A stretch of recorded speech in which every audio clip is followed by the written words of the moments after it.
Sa mga tatanong pala bakit Katuro guys yung napili kong pangalan ng vlog ko kasi yung kwento ko lang, nung pumunta ako sa isang lugar, sa Zambales, hindi ko makakalimutan yung sinabi ko sa sarili ko. Meron isang kaibigan na sinama ako sa lugar nila sa Zambales. Sabi niya, wala naman din gagawin, bakasyon naman. Hindi ka sumama sa amin sa Zambales, sigurado ako magugustuhan mo yung lugar na yun at babalik-balikan mo. So tinry ko sumama kasi yun nga, wala din naman napupuntahan din. Sabi ko baka mag-enjoy nga ako. Then dating namin sa Zambales, papunta pa lang kami dun sa mismong daanan ng kanilang lugar is kala ko, andun na yung mismong lugar. So kala ko dumating na kami kasi tumigil kami, nagpahinga kami dun. Napakasarap magpahinga kasi napakaliwalas ng lugar. Then ang pagsabi-sabi sa akin, pupunta hindi pati yung mismong lugar natin kasi lugar pa lang to ng pinsan ko. Kumbaga, magpapahinga pa lang pala kami. So hindi pa pala yung destinasyon ng lugar namin na pupuntahan. So ano pa lang pala yun, kumbaga sa pinikula sa uban pa lang. So yun nga, na-curious ako lalo doon sa sinabi niya na yun na hindi pa yun yung mismong lugar na pupuntahan namin. Kaya excited akong pumunta kasi sabi daw, dadaan daw kami sa ilog. Eh sa lugar namin, sa Pampanga, walang ilog doon, puro sapa. Kaya excited din ako makita ng ilog at makadaan sa mismong ilog. So siyempre, medyo ano tayo ng konti. Kumbaga sa probinsya, galing ka ng syudad, pag napunta ka ng probinsya, mapapaganon ka. Kasi ma-amaze ka sa lugar. Pero pag galing ka naman ng probinsya, pag pumunta ka naman ng city, mapapaganon ka lalo. Kasi, ayun nga, parang ano ka ba? Parang nakawala ka sa kulungan. So yun, tuloy ko lang yung kwento. Then, nung sinabi niya sa'yo, pahinga daw kami ng mga isang oras yata o 2 oras kami nagpahinga. Then, 31 kami pumunta kasi, ayun nga, November 1, pundas, walang pasok. Kaya, nag-decide ako sa mama. Nung nakarating na kami sa lugar ng pinsan niya na kung saan kami nagpahinga, hindi na kami nagtatagal doon, mga isang oras lang nagpahinga. May nasumundo sa amin na kolong-kolong. Makita ko kolong-kolong ang tao namin dun sa Pampanga. Pero sa kanilang tao sa mga doon, tangkal. Parang kolong-kolong ang tao na tangkal doon.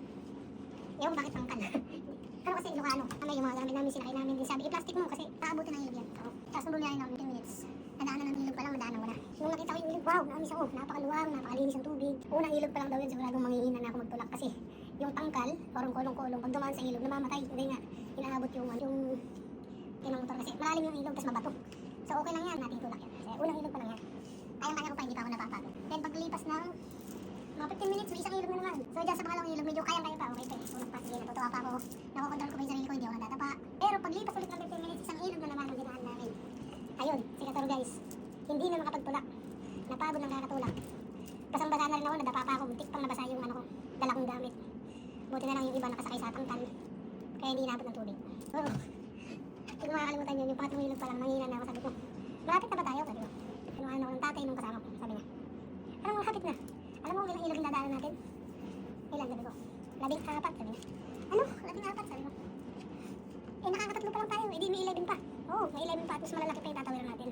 Grabe, napanghinaan ako ng loob, sabi ko sa sarili ko, sana hindi na ako sa mama, mapapagod lang pala ako. Pero, paglipas naman nun, hindi ko naman nayan. Siyempre, dahil bagong dating ako doon, na-miss ako sa bundok, sa mga puno, napakaluwalas ng lugar, napakalinis ang ilog. Kasama na yung pagod, pero nakakalibang talaga, napakagandang lugar. Then hindi ko na namalayan, habang nagbabiyahe kami, malapit na pala. So nung sinabi sa akin na pag nakita mo na yung isang tulay or hanging bridge, andun na tayo. Isang ilog na natatawag natin, makakarating na tayo sa pupuntahan. So paglipas siguro ng mga 2 oras at kalahati, nakita ko na yung hanging bridge, salamat, sabi ko.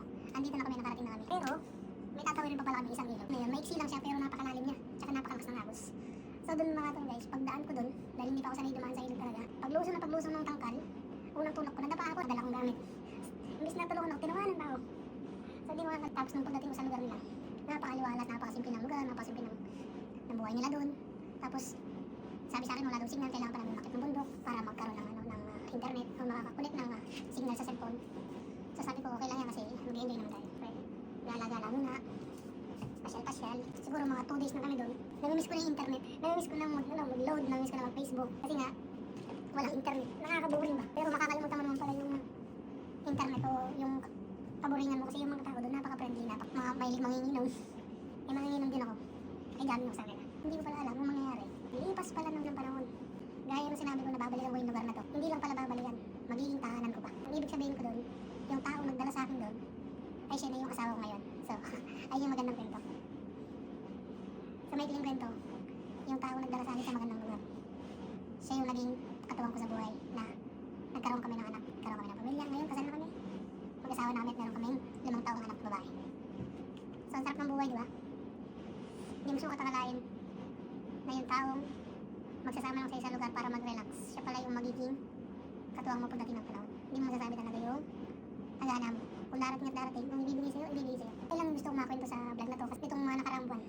Siyempre, lalaki lang tayo, nagkakasala. Karoon tayo ng pagkakamali sa asawa natin. Nakagawa tayo ng hindi dapat natin gawin. Pinagsisisihan ko naman na. So nangako na rin ako na hindi ko na ulitin. Katulad ngayon, naikwento ko sa inyo yung kung bakit naging pamilya kami ng asawa ko ngayon dahil sa mga members na habang buhay kong dadalhin yun yung lugar na yun, yung kasiyahan na yun, kaya bumabawi ako sa kanya. So kaya sa mga nagbabalak dyan na gumawa ng kalokohan, gumawa ng hindi tama, lalo na masasawa nila, na mahal sila, huwag nyo nang subukan, masisira yung buhay niya. Kasi ang hirap, lalo na, ang hirap ng sitwasyon, lalo na ako ngayon, malayo ako sa pamilya ko, nandito ako sa abroad. So nag-aaway kami, gamit ng cellphone, napakahirap. Hindi kayo magkakaintindihan, hindi kayo magkakaunawaan. So mananaig na lang talaga yung love nyo sa isa't isa, kahit nag-aaway kayo, kailangan nyo mag-usap. Kasi mahirap matulog nang hindi kayo nag-usap, dahil na malayo kayo. Unlike pag magkasama kayo, kahit hindi kayo mag-usap, pag gising nyo, magkikita kayo, sabay kayong kakain, sabay kayong magkakape. Hindi katulad yung pag malayo ka, nasa ibang bansa, nasa ibang lugar ka. Pag mag-aaway kayo, pag hindi kayo nag-usap, saan namatay? So pag hindi kayo nag-usap, sa cellphone bago kayo matulog, ewan ko lang kung makakatulog kayo. Siguro makakatulog na lang din kayo sa sama ng loob, sa pagod. Pero suggested ko, kung may balak man kayo na gumawa ng hindi maganda, o gumawa ng kalokohan, o gumawa ng kasalanan sa asawa nyo, huwag nyo nang subukan. Masisira yung buhay nyo. Sinisigurado ko yan. So yun lang, sa mga hindi pa nakasupport dyan, please follow, like, and share Katong Guys Vlog para sa susunod na tour natin, masama ko na kayo. So sana makuha ko yung suporta nyo, at sana naantig kayo sa boring kong kwento, kahit paputol-putol. Gusto ko lang din i-share kasi nga, gusto ko din ibahagi yung naranasan ko na mali yung ginawa ko. Mali yung ginawa ko sa asawa ko na nagtaksil mo siya. Kaya sa mga nagbabalak dyan, huwag nyo nang subukan. Masisira yung buhay niya.